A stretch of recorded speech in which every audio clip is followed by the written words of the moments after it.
Salut Jean-François, Salut Fabien, merci d'avoir répondu présent. merci de ton invitation. Je suis très content de te recevoir parce que je t'en ai parlé, tu as vraiment le profil de l'entrepreneur atypique, à la fois une très belle réussite dans le business, mais aussi le fait de ne pas avoir oublié de vivre et de profiter de la vie. Ça, c'est super intéressant. Ça c'est clair, oui. Et j'aimerais, si tu veux bien, maintenant que tu te présentes à la chaîne. Pas de souci. Donc, je m'appelle Jean-François Beaujeau, j'ai bientôt avoir 60 ans et je suis à la tête, à l'heure d'aujourd'hui, de 5 fast-food. Après une carrière, excuse-moi juste de préciser, après une carrière d'à peu près 10 années dans la grande distribution sous une enseigne qu'on appelait les Mousquetaires, pour ne pas la citer. Alors, quand tu dis fast-food, on peut dire que tu es propriétaire de 5 restaurants, 5 restaurants. de la plus grande chaîne de burgers au monde. On est d'accord, on ne peut pas la citer. Je suis, je pense, dans l'équipe leader, je suis dans la bonne équipe, si on peut parler comme ça. J'espère que les gens comprendront de qui je parle. Et alors, je ne suis pas propriétaire. Nous sommes ce qu'on appelle des locataires gérants. Donc, on est chef d'entreprise indépendant, mais c'est quand même important de le préciser. La marque reste propriétaire de l'immobilier et nous sommes, nous, locataires gérants de l'ensemble du restaurant. D'accord. Alors, Jean-François, je ne te l'ai pas dit, mais déjà, ouais, félicitations pour un parcours comme le tien. Merci. Ça motive beaucoup les jeunes entrepreneurs. Comment comment sont passés tes débuts? Comment t'en es arrivé là? Alors, je pense que j'ai quand même 30 années de chef d'entreprise derrière moi. Si on voulait être rapide et si je veux être assez succinct, parce que l'idée c'est pas de raconter ma vie, c'est d'essayer de motiver les gens et de leur expliquer que la réussite est possible, parce que ça, je ne suis pas le seul à pouvoir le faire, et ce que je voudrais juste raconter à tous les gens qui vont nous regarder, que c'est possible. Il faut juste se dire une chose, c'est possible. Moi, en fait, ma carrière démarre par des échecs d'un diplôme, d'un cursus scolaire Bac+2, comme je t'ai expliqué tout à l'heure. Je suis dans les années 80 à 90, où je vais changer 5-6 fois d'entreprise, ou je vais plutôt me faire licencier que de changer d'entreprise, pour différentes bonnes et mauvaises raisons. Ce qui fait que je me retrouve à 30 ans, avec l'équivalent de 150 euros en poche, par contre, avec une carrière vraiment décevante, malgré mes diplômes. Et là, me vient juste l'idée, comme je t'ai expliqué, de me dire, une chose est certaine, c'est que je veux peut-être pas gagner beaucoup d'argent, mais être indépendant et travailler pour moi, et ne plus subir cette pression, qu'on me licencie pour ci ou pour ça. Donc maintenant, gérer un petit peu ma vie. Et c'est une période de doute à ce moment-là? En fait, c'est marrant parce que je pense que ma réussite démarre par un échec. C'est-à-dire que je pense que si j'étais resté dans le cursus normal et logique, je serais un cadre moyen, très tranquillement, comme j'ai toujours avec le petit pavillon, la niche du chien, la femme et 2-3 enfants, et c'était un petit peu la photo certainement très classique, mais ça ne l'a pas fait comme ça. Et c'est vrai que c'est important, ce que je veux faire passer comme message, c'est pas obligatoirement, c'est pas parce que ça démarre mal que ça finira pas bien. Ça, c'est vraiment, vraiment important. Il faut se mettre en tête. On peut connaître des échecs. L'important, c'est de se relever, l'important, c'est d'y croire. Et même si on part de très bas, parce que 150 euros en poche, je pense que tous ceux qui nous regardent, les 150 euros, ils les ont sur un compte épargne, ils les ont quelque part dans un tiroir. Et ce que je veux dire par là aussi, ce que je voudrais passer comme message, c'est il faut croire. Maintenant, il faut croire en soi, parce qu'au début, comme je n'ai pas beaucoup d'argent, je vais le raconter, je vais me retrouver à faire les marchés de 30 à 35 ans, donc pendant 5 années. Donc les vrais marchés sur la Côte d'Azur, les déballages dans les surfaces, dans les grandes surfaces, à vendre des sacs à main, à vendre des montres, à vendre un petit peu tout et n'importe quoi. Et pendant ces 5 années, une seule idée en tête, c'est de rejoindre la grande distribution, rejoindre ces fameux mousquetaires. Donc je vais capitaliser pendant 5 ans. Les 2 premières années sont compliquées, parce que je ne connais pas toutes les ficelles, tous les rouages. C'est un métier. Faire les marchés, c'est un véritable métier. Et je me retrouve confronté aussi à un milieu un peu hostile, parce qu'on ne m'accepte pas comme ça du jour au lendemain. Il faut faire sa place, il faut être reconnu et placé, il faut être reconnu des autres collègues. C'est un milieu, mais je le répète, vraiment, vraiment hostile. C'est pas simple. Mais toujours je pense qu'il faut toujours garder, c'est pareil, garder ce fil rouge ou cette envie, son objectif. Avoir un objectif, déjà, c'est une chose importante pour réussir. Et donc, moi, c'était quand même de rejoindre les fameux mousquetaires. Qu'est-ce qui t'avait séduit à l'époque pour que tu aies envie de rejoindre les mousquetaires, justement? Très clairement, là, je vais dans une parfaite honnêteté, c'est que j'avais rencontré un garçon. Son père avait un Intermarché, lui, il allait en avoir un peu de temps après. Et au final, je voyais sa façon de vivre. Je voyais un petit peu que c'était... Alors, je ne m'y attendais pas du tout, mais c'était vraiment à mon avis, assez lucratif. Alors, c'est vrai que c'était quand même aussi une ambition, réussir, c'est bien.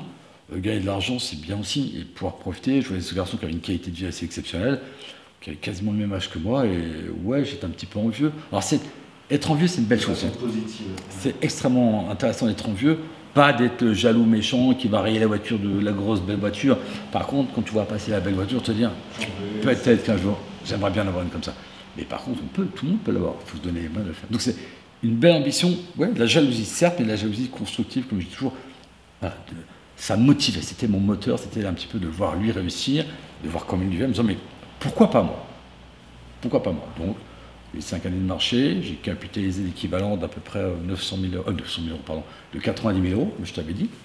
Et tu me dis que tu dormais dans les tentes, dans un camping-car, dans une caravane, pardon. C'était les premiers instants, c'est pour ça que si on regarde ma vie aujourd'hui, c'est pour ça qu'il faut vraiment redérouler toute la bobine pour se dire de où on part, pour où on a, et c'est sur 30 ans, c'est pas sur 6 mois. Et les premières années n'ont pas été aussi simples que ça. Oui, dormir dans une tente petite canadienne, oui, j'ai dormi dedans pendant 5-6 mois. Dormir dans une caravane, ça a duré 2 ans. Une caravane de 4 mètres, c'est pas ce qu'il y a de plus confortable, mais entre dormir dans une tente et une caravane, la caravane était plus sympa. Après, les choses se sont améliorées, mais il y a eu des passages vraiment, vraiment compliqués. Le repas classique et traditionnel de tous les soirs, c'était des chips, tomates et jambon. Et la bouteille de coca, parce qu'il fallait quand même un petit peu de luxe. Mais voilà, le quotidien était... Et à cette époque-là, il n'y a pas un instant où tu doutais, par contre, tu ne disais pas, bon, est-ce que je vais réussir? Est-ce qu'on aurait déjà parié sur toi à cette époque-là, que tu aurais eu cette réussite telle qu'aujourd'hui ou... Je pense que tout le monde était déçu, surtout mes parents, parce que j'avais quand même un niveau d'études assez important pour l'époque. Me voir vivre en caravane, me voir vendre du muguet, me voir faire les campings pour aller vendre mes sacs à main, je pense que mon père était quand même un petit peu inquiet pour moi. Je pense que c'était légitime. Maintenant, est-ce que moi je croyais en moi? La seule chose qui était vraiment passionnante, c'est je savais pourquoi je me levais le matin. C'est-à-dire que si je ne me levais pas, très clairement, je ne gagnais pas d'argent. Si je me levais, peu importe ce que j'allais chercher, mais c'est moi qui allais chercher. Et je savais là où j'allais, comment j'y allais. Je maîtrisais un petit peu toutes les clés de l'entreprise. Je savais ce que j'achetais, je savais ce que je vendais. J'avais la maîtrise de ma petite entreprise, très modeste à l'époque. Mais voilà, c'était ma motivation, se lever le matin et je savais pourquoi. Est-ce que ces choses que tu as accumulées durant ces périodes, on va dire, où c'était pas très confortable, est-ce qu'elles te servent aujourd'hui dans ton business actuel? Est-ce qu'il fallait que tu passes par là? Alors, je pense que c'est une très bonne question, parce que avant toute chose, j'étais salarié. Avant toute chose, je ne suis pas né chef d'entreprise. C'est ce qui est, à mes yeux, ce qui fait ma réussite, ce qui fait qu'au quotidien, ça ne peut pas me quitter. C'est-à-dire que tous les matins, j'ai mes salariés, je peux comprendre leur angoisse, je peux comprendre leurs inquiétudes, j'ai les réponses à leurs questions. Tu as cette empathie, quoi. J'ai les réponses. Maintenant, comment dire, on ne peut pas oublier d'où on vient. Je sais qu'aujourd'hui, j'ai la chance de vivre correctement, de vivre plus que correctement, et de profiter pleinement de la vie et de ce que j'ai construit. Par contre, je sais que demain, ça peut s'arrêter, parce que tout peut s'arrêter, parce que là, on a une crise un petit peu qui est compliquée, on peut avoir une autre crise plus importante. Je sais que demain, ça peut s'arrêter. Donc je profite pleinement, mais fatalement, ouais, je pense que si on n'a pas en tête de là où on vient, on peut devenir comme certains personnages, peut-être un petit peu puants, peut-être un petit peu écrasants, peut-être un petit peu... Non, je pense que tous mes amis qui me connaissent depuis longtemps, me disent toujours que je n'ai pas trop... Alors j'espère que je n'ai pas trop changé. Je pense que je suis resté quelque part modeste quand même, et conscient de ma réussite, mais j'essaie de rester modeste et de rester à mon niveau. Alors tu as réussi à quel moment, à quel âge d'obtenir ton premier supermarché? Alors je fais les marchés, donc j'ai 30 ans, je fais les marchés pendant 5 ans. 35 ans donc? 35 ans, c'est très compliqué. Alors après il y a le recrutement pour rentrer chez les mousquetaires, donc il va durer quand même pratiquement 1 an, il y a une formation qui dure 1 an, et donc je vais le reprendre le 1er janvier 1997. D'accord. Donc là j'ai 37 ans.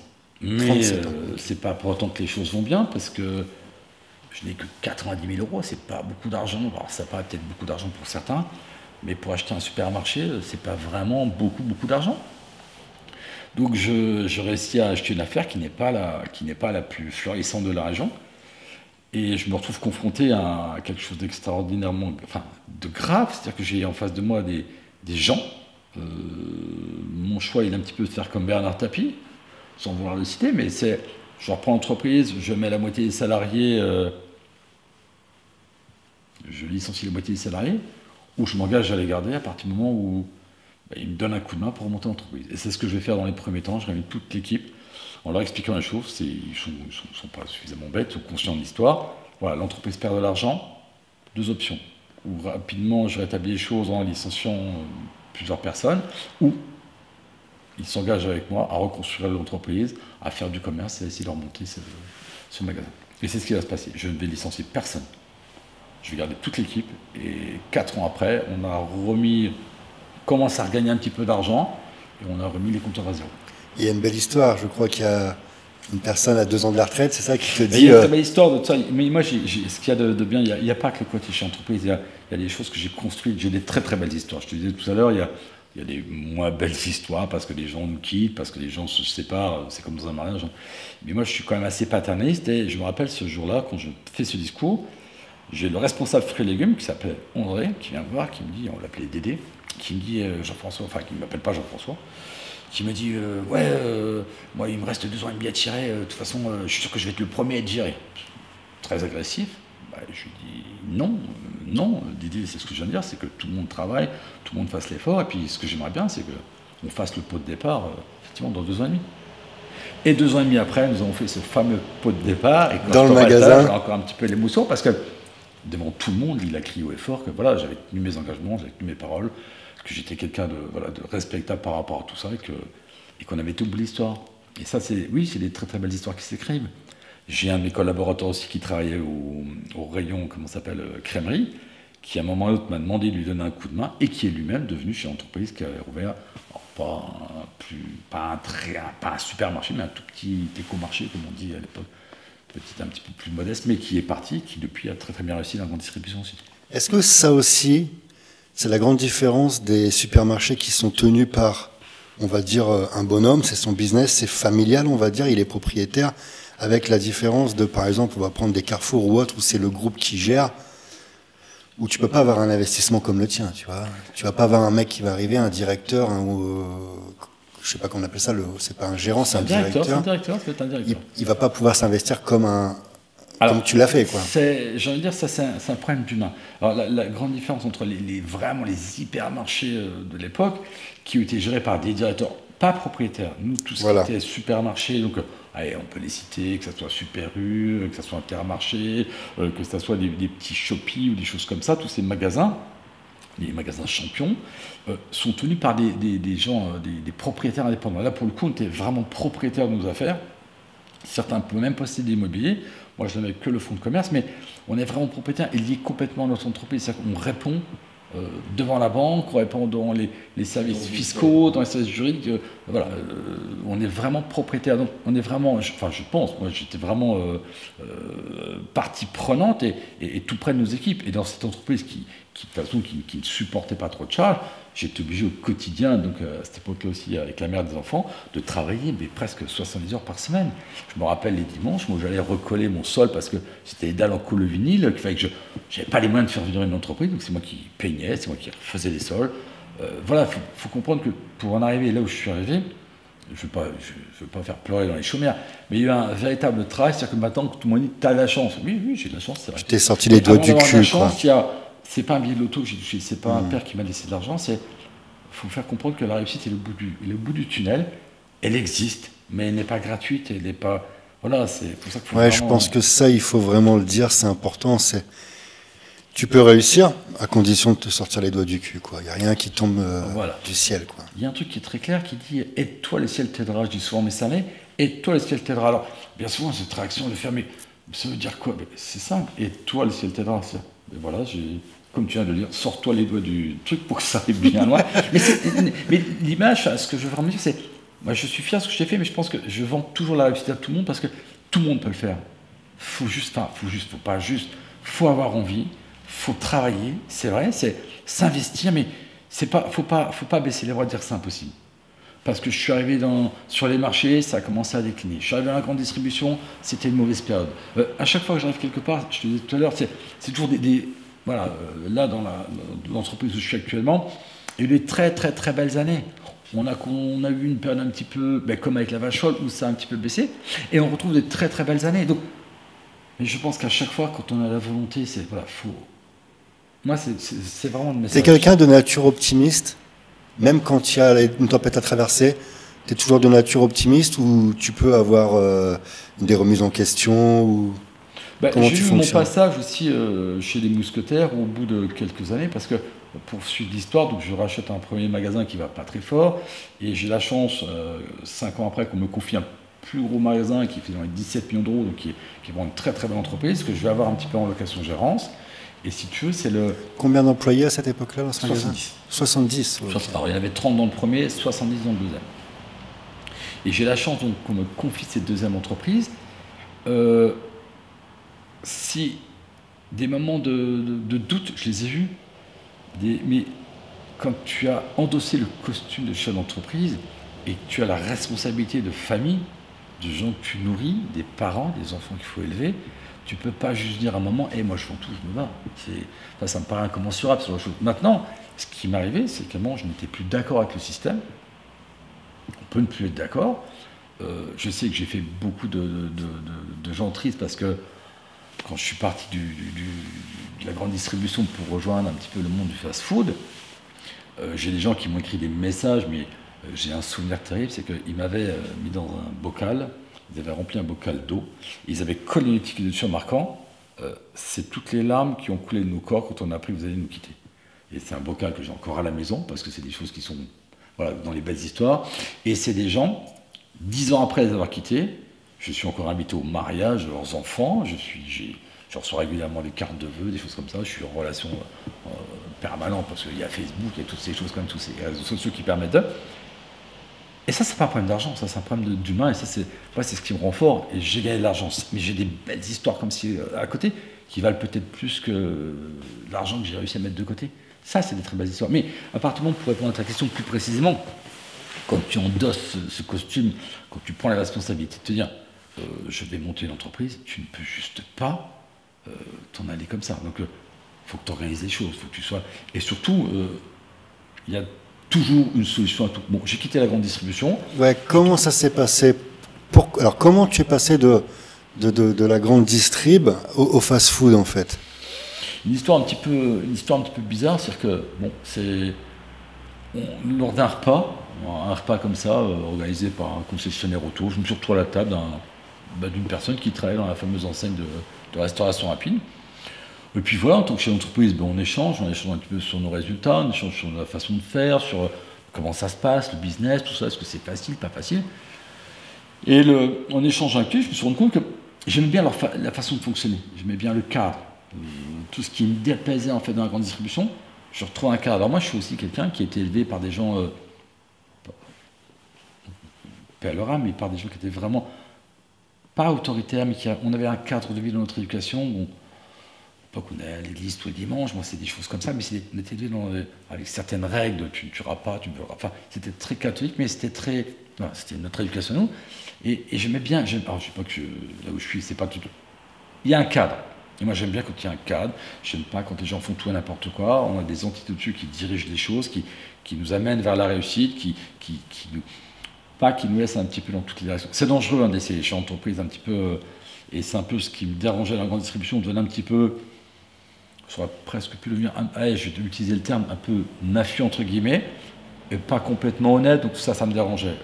Là où je suis maintenant, c'est bien cadré. Si des choses, on les obtient, on sait pourquoi on les obtient. Si on ne les obtient pas, si on n'arrive pas à se développer, on le sait aussi pourquoi on n'y arrive pas. Donc il n'y a pas de mauvaises nouvelles, il n'y a pas de mauvaises surprises. On fait le taf, on a le bon point. Tu fais pas le taf, tu n'as pas le bon point. C'est comme à l'école, tu es récompensé ou tu n'es pas récompensé, mais c'est pas injuste. Et ça me va vraiment bien. Donc cette personne m'explique un peu la façon dont ça fonctionne. Je ne te cache pas que je suis plutôt séduit. Rapidement, on reste en contact parce qu'en plus on a lié des liens d'amitié, on se voit encore régulièrement maintenant. Et il va m'envoyer un dossier de candidature que je vais remplir pour entrer dans la fameuse enseigne. D'accord. Et donc après, la machine est mise en route. 1, 2, 3, 4, 5, c'est quoi? C'est sans limite? C'est comme tu le sens? Pas du tout. Alors l'enseigne dans laquelle je suis aujourd'hui, d'abord, le recrutement se passe de façon quand même extrêmement sérieuse, même très très sérieuse. Et comme je dis souvent, j'ai pas réussi à entrer en fac de médecine, donc je me suis pas intéressé, mais rentrer en entreprise, c'est vraiment un vrai parcours. Un vrai parcours, il y a les vrais entretiens. Moi, j'ai eu 5 entretiens, dirigés par des gens extrêmement importants, extrêmement sérieux, extrêmement intelligents.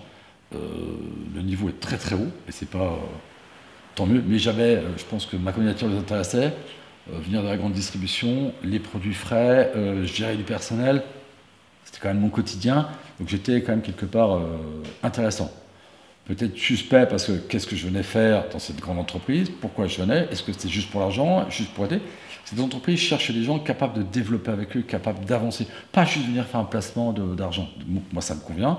J'ai un vrai métier chez l'entreprise, des vrais développements, des vraies ambitions, des vrais challenges. Est-ce que le fait que tu sois un cadre de la grande distrib, un propriétaire de la grande distrib, ça a peut-être aussi simplifié ta candidature? Ça l'a certainement favorisé. Ceci dit, d'autres personnes venant du même secteur que moi se sont proposées, n'ont pas été pour autant retenues parce que les ambitions n'étaient pas les mêmes, parce qu'ils n'ont pas senti. On recherche du chef d'entreprise, des gens qui ont envie de réussir, pas parce qu'on arrive avec de l'argent, qu'on vient acheter quelque chose et juste pour faire un investissement. Et de toute façon, cette entreprise, ça ne peut pas être un investissement. C'est une machine qui bouge en permanence, qui est en permanence, et on est leader mondial, pas pour rien. C'est parce que certainement le travail est fait, que les hommes en place font le travail. On ne peut pas être leader mondial parce qu'on a juste un groupe d'investissement qui a acheté, qui a juste fonctionné. Ça ne fonctionne pas comme ça. Alors, il regarde quel type de motivation? On doit te poser la question, je pense. Pourquoi vous décidez de rejoindre la célèbre chaîne de fast-food? La célèbre chaîne de fast-food. Les motivations, elles sont importantes. On va confier à un chef d'entreprise. Alors, on va confier peut-être 2, peut-être 3, et au final, au départ, on ne confie qu'un, puisque je pense qu'on a un petit peu observé, savoir si on est vraiment dans le timing, si on est vraiment dans la psychologie, si on est vraiment dans ce qu'on appelle le corporate chez nous, c'est-à-dire que est-ce qu'on est vraiment dans la philosophie de l'entreprise, parce que voilà, c'est une entreprise quand même un petit peu américaine, et il y a des vraies règles de vie et qui sont pas insupportables, qui sont juste des règles de vie. Et je te répète, j'aime le cadre. Moi, il me faut un cadre. Il faut qu'on sache comment on se paie. Est-ce que je fais bien, est-ce que je fais pas bien? Et à partir du moment où on fait les choses correctement, mais bien sûr que mon arrivée de la grande distribution, peut-être un petit peu de moyens financiers, et certainement cette culture du produit frais, parce que je ne gérais que 50% de mes produits frais, des grosses entreprises où il y avait quand même 70 personnes, toutes ces choses, toute cette expérience n'était pas, bien sûr, était intéressante pour eux, mais aussi intéressante pour moi, parce que c'est aussi un passage relativement logique. Je ne me retrouve pas sorti de l'alimentaire dans une entreprise où je vendrais peut-être du métal, où je vendrais je sais pas quoi, du papier, j'en sais rien. Je passe de alimentaire, je dirige des grosses équipes, je retrouve des équipes, sur des sites différents, mais au final, je reste un peu dans le même contexte. Sauf que là, à partir du moment où on fait correctement les choses, cette entreprise, entre guillemets, nous valorise et nous récompense dans la permission et l'obtention d'autres restaurants qui font que, bien sûr, on agrandit notre capital, on agrandit l'entreprise et on agrandit un petit peu voilà, tout notre savoir-faire. Alors, c'est pas plus facile, mais plus on a de restaurants et plus c'est facile à gérer et à contrôler parce qu'on a mis les gens en place pour faire que. Mais c'est une belle reconnaissance de la marque. Plus on a de restaurants et parce que on est très corporate, on est vraiment dans le truc. D'accord. Alors Jean-François, je vais te poser une question. D'après toi, quelle attitude tu pourrais préconiser à un jeune qui veut se lancer dans l'entrepreneuriat? J'ai dit tout à l'heure, c'est ne pas faire attention aux échecs. Si les échecs, c'est pas la fin du monde. Je dis souvent aussi à mes salariés, les bêtises, on a le droit de les faire. Ce qu'on n'a pas le droit de faire, c'est de la faire plusieurs fois de suite. Là, c'est quand même gênant parce que ça veut dire qu'on n'est pas compétent. Mais faire une bêtise, se tromper dans un investissement, croire dans un produit, ça arrive à tout le monde, l'erreur est humaine et on ne grandit que de ses erreurs. Et moi, les erreurs, j'en ai commis, je suis pas un homme parfait.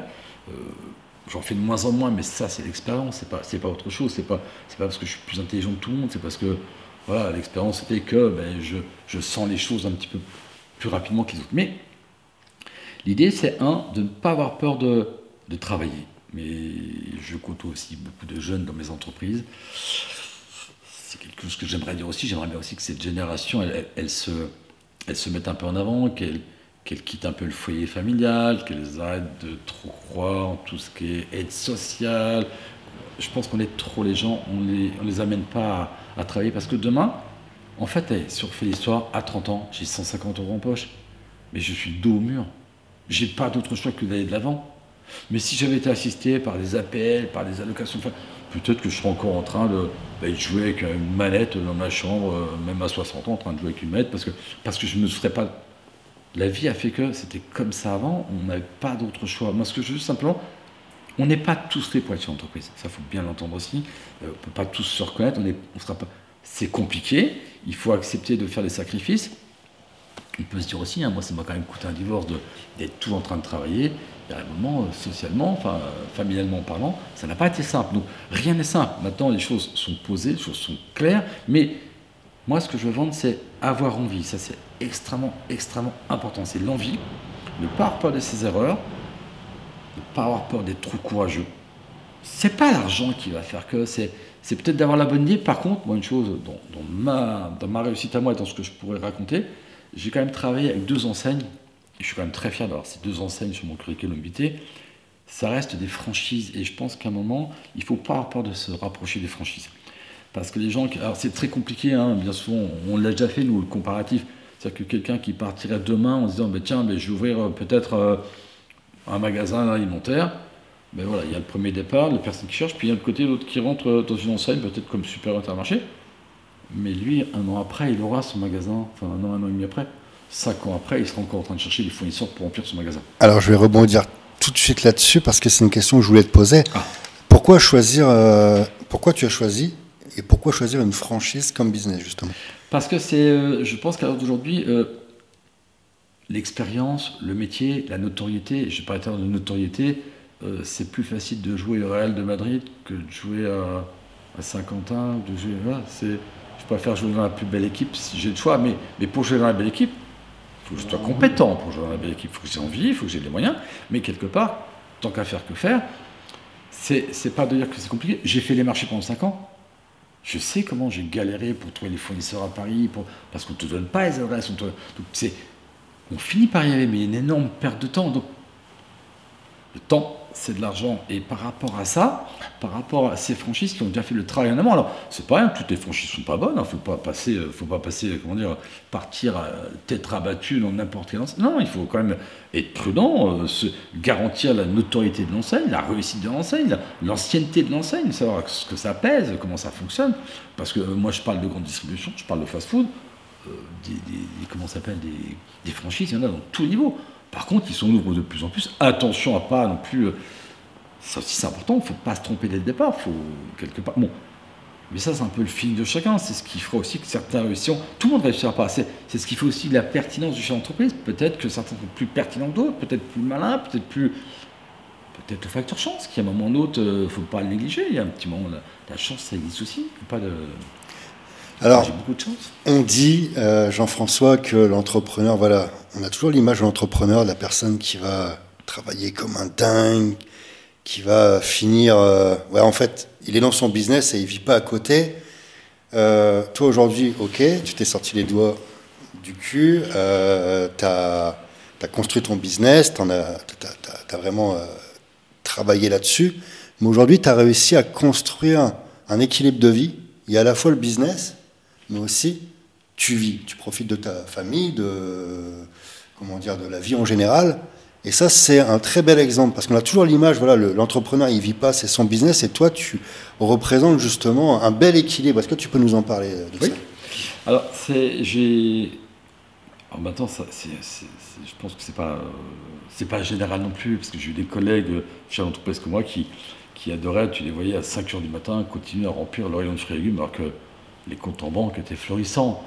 Alors, j'ai été élevé par une famille, je dis modeste, pas pour autant des gens qui avaient beaucoup d'argent, mais des gens qui m'ont appris certaines choses. Mais comme tout enfant, je pense que j'ai eu des envies. Moi, j'ai découvert le ski à 40 ans. J'ai eu la chance de pouvoir m'être acheté quelques petites voitures de sport assez sympas, parce que tout gamin rêve d'une belle auto à un moment ou un autre. Et avoir de l'argent et ne pas profiter, je trouvais ça un petit peu dommage. Maintenant, ça ne se fait pas juste comme ça, parce qu'on peut aussi gagner de l'argent, et c'est-à-dire je dépense tout. Avant de tout dépenser, de vivre correctement, c'est moi j'ai valorisé je ne valorise pas que l'entreprise, j'ai valorisé aussi mes équipes. C'est-à-dire que j'ai passé du temps dans la grande distribution, comme là maintenant dans le fast-food, à travailler avec mes équipes. Et moi, ce qui m'intéresse, c'est que les gens autour de moi soient heureux. Sur gagner de l'argent seul, ça ne fonctionne pas. Ça ne fonctionne pas. Intellectuellement, pour moi, ça ne fonctionne pas. C'est-à-dire que travailler avec des gens qui sont heureux de travailler avec toi, parce que quelque part, alors je parle des cadres, on ne peut pas non plus être généreux avec tout le monde. Il y a un certain niveau, et donner l'envie, c'est ce que je leur dis. Vous voulez gagner plus d'argent? Évoluer, j'ai pas de souci avec ça. Travailler plus, enfin, pas travailler plus en temps, mais fournissez-moi du meilleur travail, vous aurez des primes, vous aurez des choses. Et je valorise tout ce travail-là avec de l'argent. C'est-à-dire que l'argent m'a motivé. Je pense que l'argent motive plein de gens, parce qu'on a tous envie d'une belle réussite. J'ai réussi, moi, à fédérer mes équipes. Et si tu veux, j'ai mis en place une structure qui me permet de me libérer. Mais ça fait presque, allez, je vais dire 20 ans que ça dure, parce que j'ai quand même galéré jusqu'à les 30 années. À partir de 2001 et de 87, quand j'ai repris le deuxième magasin, allez, de 2005, ouais, ça fait à peu près 15 ans. Alors, beaucoup plus maintenant, mais j'ai commencé à me donner du bon temps, à l'âge de mes 45 ans, à commencer à prendre, parce qu'avant, mes 70 heures dans les magasins, quand j'ai pris le deuxième magasin, j'ai quand même réussi à m'organiser un petit peu mieux. Pas comme aujourd'hui. Aujourd'hui, ouais, je prends vraiment beaucoup de bon temps. Allez, j'ai 3-4 mois de vacances par an quand je m'organise bien. Mais parce que j'ai mis aussi des choses en place, c'est pas de partir. Alors, une chose importante, je ne coupe jamais mon téléphone portable. Parce que j'ai des enfants et je dois être joignable 24/24. Et surtout parce que j'ai des entreprises et je dois être joignable aussi 24/24. Ils ont la décence de ne pas souvent me déranger, de ne pas souvent m'appeler, ils sont sympas. Mais quand il y a des vrais problèmes, je dois répondre présent. Donc, c'est une organisation. C'est pas dire que je suis tout le temps parti. On n'est jamais parti en tant que chef d'entreprise. On peut être au bout du monde, on doit être réactif, on doit pouvoir prendre une décision, même au bout du monde, revenir très vite s'il faut revenir très vite, mais ne pas dire je m'en vais, je coupe mon téléphone. Je ne coupe jamais mon téléphone. C'est une chose extrêmement importante. Mais de profiter de la vie, mais j'espère. Tout le monde ne le fait pas, et je ne dis pas que je le fais mieux que les autres, mais je le fais de façon à... Ça fait aussi sûr que je peux me dire, est-ce que j'ai besoin de m'encadrer de gens et de leur donner des salaires aussi importants? Je pourrais dire aussi, non, je vais faire le travail, les payer moins, et comme on dit, les coffres forts ne suivent pas les corbières, je ne sais plus la petite phrase. Donc l'idée, c'est qu'on est de passage, et j'en ai bien conscience, que je t'ai dit, mon éducation catholique et religieuse, et je sais qu'on est de passage. On doit profiter, pas profiter des autres, on va profiter du passage sur Terre. Si on peut faire plaisir à des gens, si on peut construire des histoires, faisons-le. Mais on peut aussi être récompensé du fruit d'un travail qu'on a... Parce que quand j'étais... Il faut quand même se dire une chose. Quand j'étais un petit peu plus malheureux, quand j'étais moins riche, peu de gens m'ont tendu la main, il faut se dire aussi. Donc maintenant, on ne peut pas juger une histoire si on me regarde juste maintenant en disant « Oh, il a de la chance, lui, j'ai de la chance. » Mais il y a un début, il y a une fin, mais c'est une très belle histoire. Et je voudrais encourager tout le monde à vivre cette belle histoire parce qu'elle n'est pas inaccessible. C'est ce que je veux vraiment faire sentir. C'est pas inaccessible. Il y a des choses à faire. Il n'y a pas toutes les recettes, il n'y a pas toutes les solutions. Est-ce que tu penses de savoir s'entourer des bonnes personnes, c'est important, Jean-François? À la fois pour on va dire je fais partie de ceux qui pensent, j'écarte le moindre parasite. Quand je dis parasite, c'est des personnes jalouses, négatives, etc. J'essaie vraiment de garder un cadre qui me permet de grandir, tu vois. Est-ce que toi, tu penses de cette manière-là aussi? Alors, je pense que toi, je vois de quoi tu parles, mais il y a aussi des choses importantes. Je vais essayer de positiver. Les gens critiquent parfois les banquiers. Moi, j'ai réussi à établir des relations extrêmement importantes avec mes banquiers, et c'est indispensable aujourd'hui. On ne construit pas les entreprises comme je les construis aujourd'hui sans un banquier... Genre, je vais pas dire même les plus grands ont besoin des banquiers. mais voilà, c'est pas, je vais même pas donner de nom de banque, je vais parler de banquier. Là encore, c'est une affaire. Mais moi, je réagis vraiment à l'humain. Donc, je suis resté, ça fait 20 ans que je travaille avec la même personne. Pour le coup, la même banque, mais c'est pas la même banque, c'est avec cette personne que je travaille. Parce que c'est avec lui que j'ai des relations, c'est avec lui qu'on peut se parler, on peut se dire des trucs. J'ai un comptable depuis X années parce que c'est pareil, c'est devenu quelqu'un de confiance. Que ce soit mon notaire, mon comptable, ce sont des gens avec qui j'aurais peut-être d'autres comptables. Je parle des gens, je ne parle pas du métier, je parle des gens. Maintenant, des parasites, à partir du moment où tu as de l'argent, il y aura toujours des parasites, ça ne sert à rien. Donc, comme les parasites, c'est des nuisibles, il faut mettre des boîtes à fourmis, des boîtes à machin, il faut les sortir de sa vie, ça ne sert à rien. Les jaloux, il y en aura tout le temps. Mais pour ne rien cacher aussi, c'est qu'en vieillissant, mon cercle d'amis, mon cercle de relations s'est réduit à un minimum. Je passe beaucoup de temps avec mes enfants, avec ma famille, avec mes gens proches, parce qu'il y a toujours aussi, on parle des banquiers, mais aussi des femmes derrière qui supportent, qui acceptent, qui sont là aussi dans le truc, alors qui profitent certainement aussi à un moment ou un autre de la belle réussite, mais qui sont quand même là aussi au départ de l'histoire, et qui sont là pendant l'histoire, qui sont aussi pour t'accompagner. Parce qu'il y a on dit que derrière chaque grand homme, il y a une dame, une femme. Quoi, hein, mais il y a toujours des moments, là je traverse un petit moment délicat, qui n'a rien à voir avec notre histoire, dont on ne parlerai pas, mais il y a toujours des moments un petit peu compliqués, et moi humainement, on peut me toucher. Si on dit des choses pas vraies ou malhonnêtes sur moi, ouais, ça peut me faire du mal. Et là, en ce moment, je traverse un petit conflit que je vais régler, et j'ai la chance d'avoir cette personne à côté de moi qui me rassure, qui compose avec moi. Donc voilà, et à chaque moment d'une vie de chez l'entreprise, il y aura, ben oui, on peut déranger, on est toujours sur le devant de la scène, donc fatalement on est. Alors moi je suis pas trop sur le devant de la scène, je suis plutôt quelqu'un de réservé, on ne me voit pas beaucoup publiquement parce que je veux pas être trop sollicité, parce que je veux pas c'est pas qu'on ne veut pas qu'on me questionne. Si les gens sont vraiment intéressés, ils viennent me voir parce qu'ils ont besoin de conseils, parce que je peux les aider, volontiers je le ferai. Mais juste venir par questionnement, pour dire combien tu gagnes, non, ça c'est. Voilà, Tout à l'heure, Jean-François, tu nous as parlé des échecs. Il y a une phrase que j'aime bien de Tony Robbins qui dit il n'y a pas d'échecs, il n'y a que des expériences. Toi, tu as connu beaucoup d'échecs dans ta vie? Comme je te disais, alors, j'ai bac plus 2, donc je sors de l'école à 22, je vais à l'armée à 23, donc oui, de 23 à 30 ans, c'est cette année quand même qui ne sont pas simples. Il y a 5-6 entreprises, des licenciements, des délocalisations, des choses comme ça. Ouais, c'est des vrais échecs, parce que quand je te dis qu'à 30 ans, je reste dans mon appartement pendant 2 jours, et quand je dis à pleurer, c'est pas juste une image, hein, c'est pas je pleurais, mais j'ai 30 ans, mais c'est quoi, j'ai tout foiré, quoi.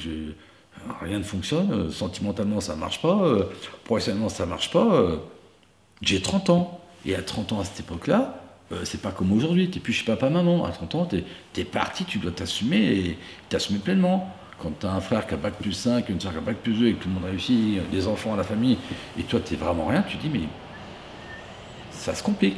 Alors les échecs, oui, j'ai connu, mais alors, ça c'est le premier échec professionnel, je te dis, moi ma réussite elle est faite d'échecs, elle est faite de ces échecs, parce que si je n'avais pas échoué, si c'était pas si dramatique que ça mon démarrage, je pense que je ne serais pas là aujourd'hui. Donc, il faut analyser les choses. L'échec, si vraiment j'avais pas été bon, mais chaque fois, j'essaie de quand même trouver l'excuse, je pense que si t'es pas bon, t'es pas bon. Et je répète, hein, tout le monde ne deviendra pas chef d'entreprise, tout le monde ne réussira pas. Mais on peut, chacun à son niveau, aller au maximum de ses performances.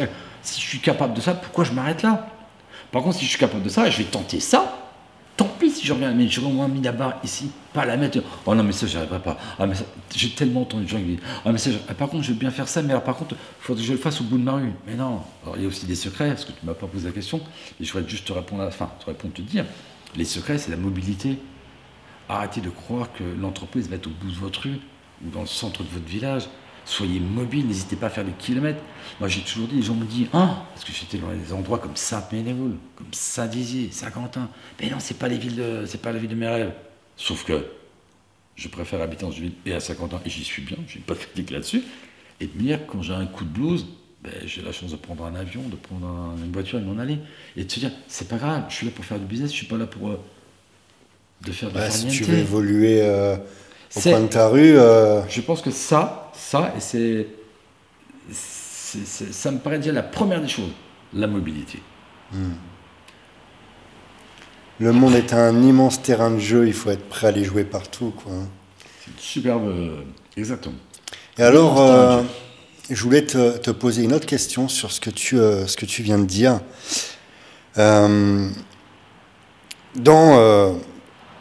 Dans ton activité, dans ton business, ok, tu as eu des échecs, mais tu as eu automatiquement des beaux moments. Quels sont les plus beaux moments de ta vie d'entrepreneur? C'est bienvenue chez mon psy. Pas bien qu'il pose la question. Là, je vais m'allonger un petit peu pour pouvoir répondre à cette question. Mais les plus belles histoires, je le dis souvent, c'est, voilà, j'étais pas un responsable frais qui avait évolué en tant que chef d'entreprise indépendant comme moi. J'ai des gens qui qui sont partis de rien, dans mon entreprise actuelle, qui sont arrivés, qu'on a même, à un moment ou un autre, on s'en est séparés, on les a repris, ils reviennent, certains sont devenus directeurs, directrices chez moi, et c'est toutes ces belles histoires que je construis au quotidien, de dire que, voilà, j'ai un de mes bras droits actuels qui va pouvoir postuler à la franchise d'ici 1 an ou 2 ans. C'est là mes belles histoires de chef d'entreprise. C'est les contacts que je reçois régulièrement de mes anciens salariés de la grande distribution qui m'ont encore invité. Je suis invité encore à un mariage là, de cet été. Mais c'est des histoires humaines. Tu mettrais le côté humain en premier bien avant tout. Avant ton compte bancaire. Ouais. mais si, je blague à moitié. Parce que si jamais j'avais pas ces belles histoires, si j'avais pas je pense que je serais inventeur, je ne travaillerais pas avec l'humain. L'humain est indispensable pour moi, j'ai besoin de cette relation, j'ai besoin de ce contact. Je t'ai dit, je suis extrêmement fragile, si ça se passe pas bien avec un de mes salariés, ça peut me rendre malade, ça peut me contrarier, mais me contrarier vraiment sérieusement. Et tu as ce côté paternel. Ouais, parce que ça, c'est Jean-François Brault, c'est moi, ça ne concerne que moi. Mais je pense que ce qui a fait ma réussite aussi, c'est quand les choses n'allaient pas dans mes entreprises, je sais aller vers les gens, je sais les motiver, parce que c'est aussi, il y a la mobilité, être capable, quand on est dans une entreprise comme ça, d'être un manager. Le manager, ça s'apprend. Il y a des règles, c'est comme le permis de conduire. Il y a des règles, feu rouge, feu vert, on sait comment. Mais après, chacun conduit à sa façon. Le management, on a des règles, mais chacun fait ce qu'il en veut. Par contre, être un bon manager, ce qui m'a emmené aussi à pousser mes équipes, quand ça ne va pas, de motiver mes gens, de les prendre autour de table, voilà ce qui va, ce qui ne va pas. Par contre, réussir, c'est aussi avoir un contact humain exceptionnel, mais pas juste faire croire aux gens, je vais t'augmenter, je vais te payer. Non, faut que si on dit des choses, on fait ce qu'on dit. Et on le fait.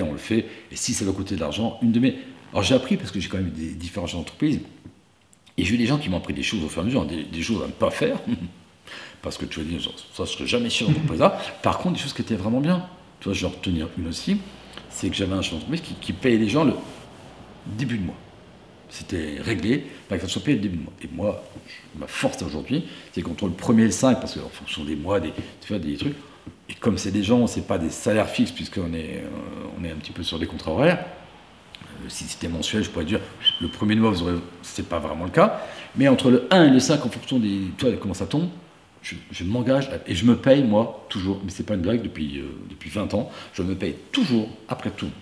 C'est comme ça. Il y a de l'argent pour faire. C'est ce que j'ai fait aussi. J'ai sorti mon salaire. Ouais, j'ai toujours fait ça dans mon business. J'ai validé tous les salaires de tout le monde. Seulement après, je me sors mon salaire. Je te comprends. C'est quelque chose que je faisais. C'est des règles d'or qui font. Mais c'est mes règles d'or que personne ne voit et tout le monde s'en moque. Ça, c'est ce qui fait que. C'est ce qui fait que. Et pendant longtemps, je l'ai fait. J'ai arrêté de le faire. Mais je faisais mon chèque de paye pour me rappeler d'où je venais en me disant, c'est toi qui te fais ton chèque. Tu sais, voilà. C'est toi qui te fais ton chèque. C'était un signe important aussi. Donc, de la mobilité, du management, du contact humain, parce qu'il faut vraiment en fonction. Actuellement, si tu deviens, je ne sais pas, si tu as une entreprise où tu as besoin d'être tout seul, par contre, tu rentres dans ces entreprises-là, ouais, je pense qu'il faut vraiment aimer l'être humain. Et l'être humain, on peut les faire changer. Moi, j'ai vu des gens rebelles arriver, vouloir monter des syndicats dans mon entreprise, et puis à un moment, on parle, on discute, on s'explique, machin, pourquoi ci, pourquoi ça. Puis au bout d'un moment, arriver à un accord, à se dire, mais non, c'est ridicule, non, c'est pas la peine, et puis de trouver des choses qui vont bien. L'être humain n'est pas une machine.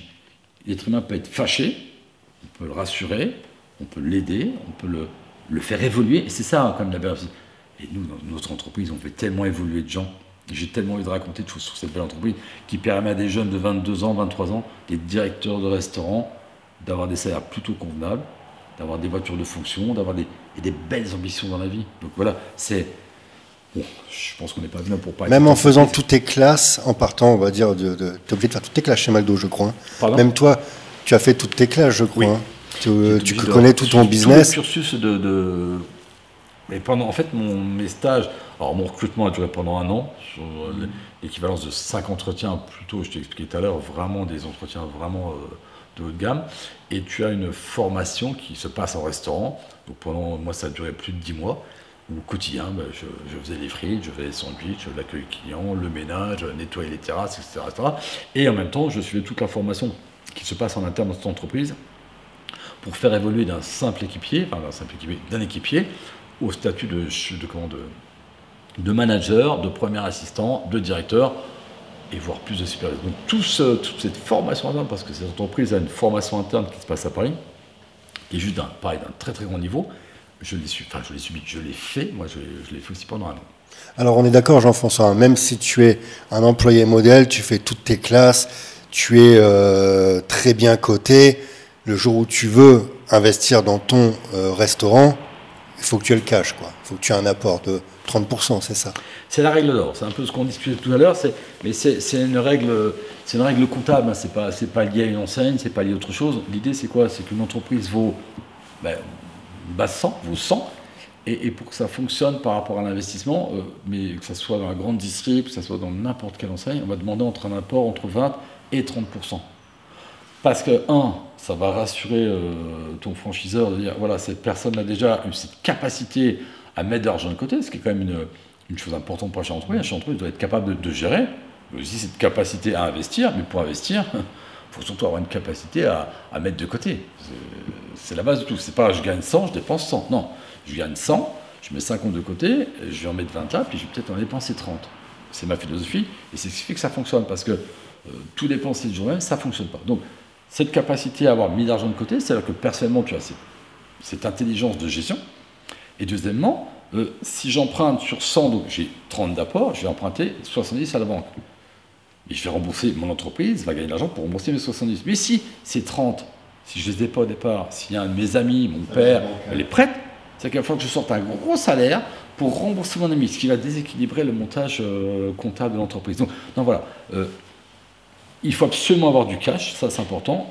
Vous l'aurez bien compris, plus il y a de cash et plus l'entreprise. Mais c'est comme une maison, hein. Si on gagne 1000 €, on ne peut pas acheter une maison à 100 millions. Voilà, c'est un rapport. Mais maintenant, on n'a pas dit qu'il fallait commencer fort. On a dit qu'il fallait commencer petit, chacun à son niveau. Et chez entreprise, c'est quoi? C'est chez entreprise qui gagnent 2000 € par mois, mais qui sont certainement très heureux de gagner 2000 € par mois et qui sont juste heureux tous les matins de se lever parce qu'ils travaillent pour eux. Il y a des entreprises qui gagnent 100 000, 200 000, 300 000. J'en sais rien. Mais maintenant, c'est qu'est-ce qu'on veut? Rappelle-toi tout à l'heure, je t'ai dit, moi, mon seul plaisir, c'était d'aller travailler. J'allais faire les marchés le matin, je prenais mon fourgon. Mon seul plaisir, le soir que j'allais au lait, c'était de dire, je travaille pour moi. C'était ce que je voulais faire. C'était pas autre chose. Maintenant, est-ce que la chance a tourné? Est-ce que la chance, c'est ce qu'on appelle ça la chance? Est-ce qu'au final, ça a plutôt réussi? Je ne sais plus si c'est un rapport d'argent. Maintenant, j'ai l'impression d'avoir fait une carrière plutôt sympa. Je suis assez fier de ce que j'ai fait, fier des gens que j'ai pu faire évoluer. Et l'histoire n'est pas terminée. Mais il n'y a pas de... Parce que les gens qui gagnent beaucoup plus d'argent que moi, qui gagnent beaucoup moins, on est de passage sur Terre. Qu'est-ce que je veux faire de mon passage sur Terre? Là où je mets là-bas, c'est des sensations tout à fait personnelles. Il n'y a pas de... En ce qui me concerne, moi je suis arrivé là où je voulais arriver. J'aurais pu faire beaucoup plus, mais maintenant je profite un petit peu plus de mon temps libre. Alors, Jean-François, j'aimerais rebondir sur ce que tu as dit tout à l'heure, parce qu'aujourd'hui on regarde Internet, on regarde la télévision, il y a des réussites qui sont très tôt, donc automatiquement tu as les jeunes qui nous regardent, ou même des personnes un peu moins jeunes, qui ont 25, 30, 35, qui se disent « Merde, j'ai pas encore ma réussite, est-ce que je suis en retard ?» Alors qu'il ne faut pas oublier que dans l'entrepreneuriat, on dit que les réussites arrivent entre 40 et 50 ans. Tu vois. Toi, elle arrive à peu près dans cette fourchette-là, on peut dire 37, c'est ça? Ouais. J'ai eu d'ailleurs à ta place, il y a quelques jours, un ancien sportif professionnel. Bah, eux, ils ont une carrière de bonheur, tu vois, qui s'arrête de bonheur aussi. Et c'est ce que je disais. Je disais, tu vois, dans l'entrepreneuriat, nous, la réussite, on part du principe que tout ce que tu as accumulé avant, emmagasiné avant, c'est du bonus parce que tu as une certaine maturité. Ouais. Moi, je sais que j'ai fait beaucoup d'erreurs, tu vois. J'ai eu une réussite de bonheur, mais j'ai fait, je pense, beaucoup d'erreurs de jeunesse, tu vois. Toi, qu'est-ce que tu penses de ce principe-là, d'une réussite entre 40 et 50? Mais c'est statistiquement parlant, je dirais que tu as raison. Je dirais que tu as raison parce que les erreurs, il faut les commettre, et tant mieux de les commettre. J'ai envie de dire, il n'y a pas d'âge pour réussir, mais cette maturité de chef d'entreprise, fatalement, ça serait certainement très tôt. On parlait des sportifs, mais les sportifs, fatalement, ils démarrent très tôt parce que il y a rarement des joueurs de foot à 50 ans sur les terrains de foot. Enfin, pour l'instant. Mais c'est un peu logique. Maintenant, oui, la réussite, c'est tout ce qu'on disait tout à l'heure, mais la mobilité, l'expérience, mais j'ai presque dire qu'il faut faire des erreurs. Et si tu n'en as pas fait, bon, il y a des startups qui démarrent très vite, parce qu'au final, dans la vie, il suffirait d'avoir une bonne idée. Moi, j'ai toujours aussi, avec mon téléphone portable, tu as une seule bonne idée, une bonne application, et que tu l'as à 23-24 ans, et c'est plus la peine. Il y a Hernandez aussi qui a chanté Born to be Alive, et il n'a chanté qu'une. Hein, il est encore bien aujourd'hui. C'est quand même des choses extrêmement isolées. Donc statistiquement, il est vrai que voilà, il est pas loin de chez nous d'ailleurs, il est de Tourotte. Même si on démarre à 30 ans, c'est un peu ce que je dis pas sur les marchés, le temps de capitaliser, le temps de fonctionner. Si on parle de réussite, parce qu'on parle de réussite, on parle d'argent, on parle de finances, parce que pour moi, toi, à 30 ans, quand j'ai démarré mes marchés, à partir le matin, faire mes petits marchés tout seul ou dans mon fourgon, j'avais déjà réussi ce que j'avais envie de faire. Alors c'est qu'est-ce qu'on associe à réussite? L'argent, la finance, le bien immobilier. La réussite intellectuelle, pour moi, elle était à 30 ans. Maintenant, tu as raison, quand on dit que les gens ont réussi, c'est parce qu'on les voit réussir, parce on juge de leur maison, leur voiture, leur façon de s'habiller. C'est un peu notre société, la société française, qui juge les gens comme ça. Mais aux États-Unis, parce que je te parle des États-Unis, si tu vois des gens dans la rue, tu ne pourras jamais te douter du montant d'argent qu'ils ont sur eux, parce qu'eux, ils s'habillent le matin, comme je dis toujours, ils s'habillent la lumière éteinte. C'est-à-dire qu'ils doivent prendre au hasard des habits dans leur placard. Ils n'ont pas cette idée de nous en France. Il y avait une photo de Bill Gates en train de commander son hot dog. Je ne sais pas que tu l'as vu, je pense. Voilà, il est relax. Mais là, on est en France. On va parler quand même dans la société française. C'est vrai que nos repères de réussite sont par rapport à tous les signes extérieurs de richesse, comme on dit. Donc oui, c'est bien souvent une voiture, c'est bien souvent une belle maison. C'est dans la façon de s'habiller. Certains sont très bien habillés, n'ont pas d'argent, mais c'est pas là le. Mais voilà, c'est qu'est-ce qu'on appelle réussite intellectuelle, financière, mais c'est vrai, pour le coup, que... et c'est logique que ça soit un petit peu dans ce créneau un petit peu comment dire, de maturité, qu'on réussit mieux, parce qu'on a quand même toutes les armes. Moi, je suis bien plus mature à mon âge. À 20 ans, j'étais un petit peu un feu follet, même si je pense qu'on était plus mature de notre génération que la génération de maintenant, mais on était quand même vraiment loin du compte. Je parle beaucoup de mindset sur ma chaîne, cette façon de penser, cette mécanique qu'on met à l'intérieur de notre mental. Alors j'ai des personnes qui me disent le mindset c'est n'importe quoi, le mindset ça sert à rien. Est-ce que toi tu peux nous donner ta vision et l'importance du mindset chez toi? Qu'est-ce que tu appelles le mindset? Excuse-moi, c'est un truc que je... Toi. Excuse-moi. Le mindset, ma définition que je pourrais te donner en fait, c'est cette mécanique que tu mets en place, c'est-à-dire être positif, se relever, accepter qu'il peut y avoir des coups bas, des échecs, des loupés, mais toujours rester positif, se dire je suis quelqu'un qui va réussir, j'abandonne pas. Ouais, cette mécanique positive de ce comportement de battant, le mindset chez un sportif par exemple, de se dire je vise la gagne, je mets tout en place, et chez l'entrepreneur de se dire voilà, j'ai quelque chose en tête, je veux que ça se réalise. Voilà un peu la vision du mindset chez moi. Toi, c'était bien de le préciser parce que, on ne sait pas tout, que vous n'avez pas vraiment la vraie définition, et puis comme ça, les téléspectateurs pourront se rendre compte aussi de ce que c'est. Mais, parce qu'on peut avoir chacun des définitions différentes du mindset. Donc ça me va bien en plus de l'entendre. Et si tu veux, c'est... Tu sais, on dit que l'être humain est une merveilleuse machine, et on est des merveilleuses machines, déjà, de voir comment on est construit, comment on fonctionne, comment tout ça s'est relié. Tu vois certains capables de certaines prouesses, d'autres, on parle de sportifs. Pourquoi des gens courent très vite, pourquoi des gens sautent très haut, pourquoi certains jouent mieux au foot, enfin, toutes ces choses un peu qui font la diversité d'êtres humains, ce qui est plutôt sympa. C'est quand même une question importante, mais c'est une question que c'est pas que j'ai du mal à te répondre, c'est qu'est-ce qui a fait ma motivation? Est-ce qu'on est avec? Est-ce qu'on devient comme ça? C'est une vraie bonne question, mais toi, tu me la poses là comme ça, je suis un peu... J'ai pris plaisir à réussir, j'ai pris cette combativité, est-ce qu'elle était déjà au fond de moi? Est-ce que je l'ai construite? J'aurais vraiment du mal à te dire, j'en sais rien. Le fait est, c'est que les épreuves se sont présentées, je les ai pas senties insurmontables, donc je les ai surmontées. Te dire si à chaque fois c'était un véritable challenge, ce courage, je l'avais au fond de moi, et je sûr, parce que j'ai fait des choses que mes copains ne voulaient pas faire, comme aller vendre du muguet, certains ne voulaient pas le faire.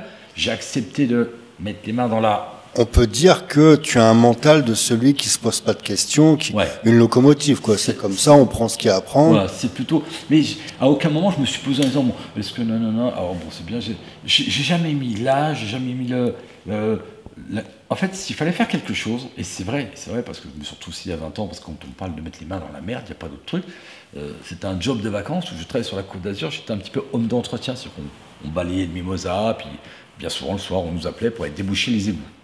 Alors déboucher les égouts, dans le sud de la France, c'est pas vraiment fait comme ici, donc tu y vas, pelle, pioche, furet, tu débouches, et tu tires le furet, et tu te retrouves avec les mains pleines de merde, parce qu'il n'y a pas d'autre mot, c'est de la merde. Mais... à partir du moment où c'était vital, à partir du moment où c'était important, je ne me suis jamais posé ces questions. C'est-à-dire que je devais faire les choses que j'ai faites, que j'ai réussi à faire à mes équipes, parce que je sens que c'est le bon sens.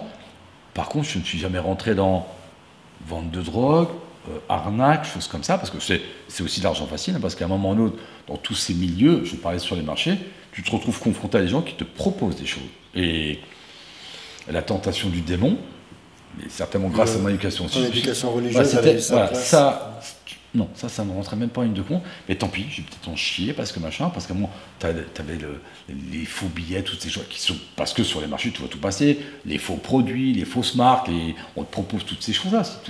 Alors je vais rebondir, le fait que tu sois, parce que le mindset peut avoir aussi une approche religieuse, même spirituelle, ça dépend, il y a plein de définitions possibles. Est-ce que toi, dans ton éducation religieuse, tu t'es dit à un moment, c'est une question, hein, Jean-François, mais tu t'es dit à un moment, peu importe ce que je traverse, si je fais les choses bien, je serai récompensé au final et je vais réussir quelque chose. Aide-toi et le ciel t'aidera. Ouais. Alors, je ne suis plus pratiquant depuis bien longtemps, mais j'ai été quand même bercé, j'étais enfant de cœur, si tu veux, j'ai quand même cet esprit de... On mettra une photo de toi enfant de cœur. Et j'étais enfant de cœur 5 ans, et beaucoup de gens ont du mal à le croire, mais c'est une vérité. J'étais enfant de cœur. Alors je ne piquais pas dans la machin, je ne buvais pas le vin du curé, mais j'étais enfant de cœur. Et j'ai appris plein de choses aussi avec l'abbé Lavoine, qui était notre curé de l'époque. Enfin bon. Mais il est sûr que c'est à partir du moment où tu n'es pas marqué au fer rouge, mais tu été élevé dans cette histoire. J'ai toujours trouvé l'histoire de Dieu très très belle, c'est une très belle fable, on prend ce qu'on veut, mais quelque part ma vie a toujours été dirigée avec ça. C'est-à-dire qu'il y a des choses que je sais pas que je m'interdis de faire, c'est que je ne saurais pas faire. Je n'ai juste pas envie de tuer quelqu'un, je n'ai pas envie de voler quelqu'un, il y a tas de choses comme ça, sur les 10 commandements, je ne saurais pas faire autrement. Et ça a certainement mené ma carrière. J'aurais peut-être pu réussir plus vite avec d'autres façons. Parfois je m'interdis de choses malhonnêtes, maladroites, parce que ça ne me convient pas. Ça ne me convient pas parce que je pense que je ne saurais pas le faire. Mais tu as raison, qu'est-ce qui pousse l'homme, c'est une vraie remise en question. Enfin, c'est une vraie... En fait, je pense que moi, je ne me suis pas posé trop de questions. En me disant, c'est tout, j'y vais, comme je disais tout à l'heure, je fonce. Ça a bien fonctionné. Quand ça commençait, parce qu'il y a eu des moments où tout ne va jamais bien droit, mais tu te reposes des bonnes questions. Est-ce que je veux plus que plus je te dis, hein, je pense que j'aurais fait encore beaucoup plus, à monter un patrimoine beaucoup plus important. Alors parfois je me dis que je suis feignant, puis des fois je me dis que je suis épicurien, parce que j'aime quand même profiter de la vie, j'aime passer un petit peu de bon temps, j'aime aller au ski maintenant, j'aime profiter de l'argent que j'ai gagné pour en profiter avec mes enfants, avec ma famille. Et je pense qu'à un moment, tu te dis, voilà, mais moi, l'envie et cette fameuse barre, où je mets la barre. Qu'est-ce qui fait que je suis riche? Qu'est-ce qui fait que je ne suis pas riche? Qu'est-ce qui fait que je suis aisé, pas aisé? Est-ce qu'il me faut une maison de 200, 300, 400? Chacun va avoir sa vision de son potentiel, de son territoire, enfin de ses envies. Et moi je pense qu'il est clair maintenant, il est fixé, je suis plutôt modeste, je reste modeste malgré tout, je ne veux pas avoir la plus grosse des maisons, pas avoir la plus grosse des voitures. Ce que j'ai me convient, ça peut s'arrêter demain, je te l'ai dit, on s'en remettra au travail, on fera d'autres choses. Je ne me pose pas trop de questions, pas trop de questions, mais je me dis, comment je suis arrivé là? Je me suis laissé bercer par un flux parce que je me suis laissé...